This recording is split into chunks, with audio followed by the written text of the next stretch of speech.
You bought that graphics card 2 years ago. You did the research, watched the benchmarks, and felt smart about your purchase. The 8 gigabytes of VRAM seemed reasonable then. More than enough, some reviewers said.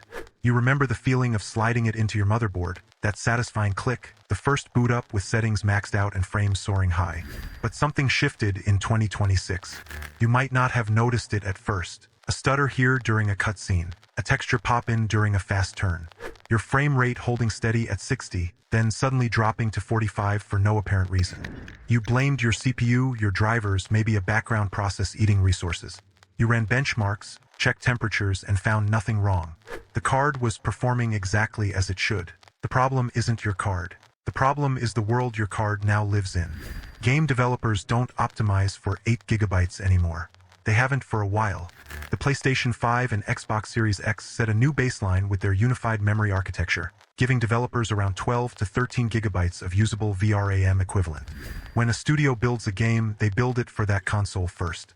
The PC port is an afterthought, an adaptation. And when that adaptation happens, the textures don't get smaller, they just get compressed. Compressed textures look worse, perform worse, and demand more from your system than they should. You're not experiencing a hardware failure. You're experiencing a negotiation failure between what your card can hold and what modern games demand. Each frame requires certain assets to be immediately accessible. When they don't fit, the system pages them in and out of system RAM, and that process costs milliseconds.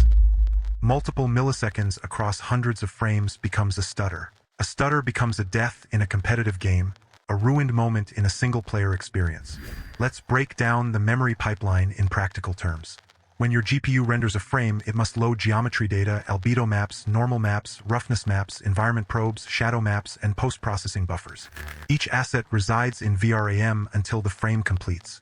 If the total exceeds available capacity, the memory manager evicts the least recently used data to system DRAM via the PCIe bus.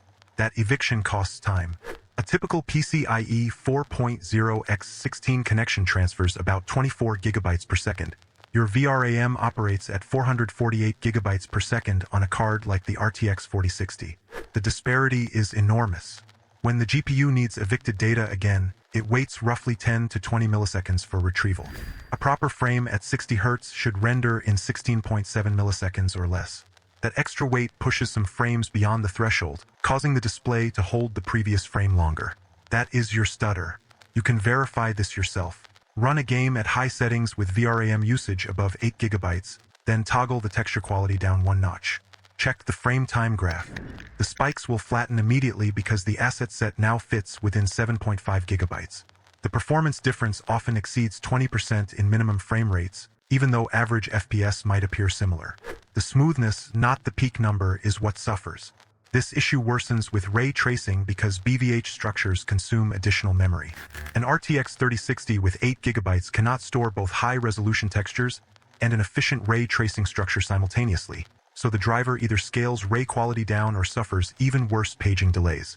NVIDIA's texture compression in the Ada and Blackwell generations does help, but only reduces demand by about 12% on average. Not enough to close the gap. The practical advice is simple. For 1440p gaming in 2026, 8 gigabytes is a bare minimum that forces compromises on texture settings and ray tracing. For 1080p, most titles remain playable at medium textures with occasional stutter in dense scenes. If you currently own an 8 gigabytes card, do not buy another one. Save for a 12 gigabytes or 16 gigabytes model.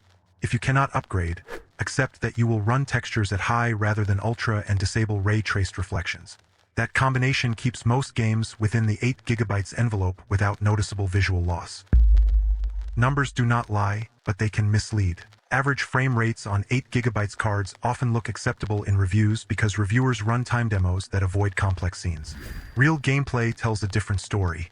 We tested 3 recent 2026 titles across multiple GPUs to isolate the VRAM bottleneck. Starfield, Shattered Space uses 10.2 gigabytes at 1440p Ultra with no upscaling. The RTX 4060 delivered 58 FPS average but dropped to 34 FPS during combat sequences with multiple particle effects. The RTX 4060 Ti 16 gigabytes maintained 72 FPS average with lows of 63. Same architecture, same core count, double the memory. Cyberpunk 2077, Phantom Liberty 2.0 with path tracing enabled consumes 11.8 gigabytes. The 8 gigabytes cards crashed to desktop within 5 minutes unless you reduced texture quality to medium and turned off ray reconstruction. The 12 gigabytes RTX 4070 ran the same settings without issues, though frame rates dipped into the low 40s. Avowed from Obsidian uses 9.5 gigabytes at high settings. The 8 gigabytes card saw frame time spikes every time the camera rotated quickly, a direct result of texture streaming from system RAM. Minimum FPS dropped by 26% compared to the 12 gigabytes cards. The pattern repeats across almost every major release. The difference is not subtle. It is a clear, repeatable degradation that appears the moment VRAM usage exceeds 7.5 gigabytes. Some games handle overflow better than others. Doom Eternal's engine is famously efficient and stays within 6 gigabytes even at 4K. But that is an exception. Most modern open-world titles and RPGs are memory-hungry by design. They stream enormous texture packs to reduce loading screens, but that strategy requires a large local buffer to work smoothly. What can you take from these numbers?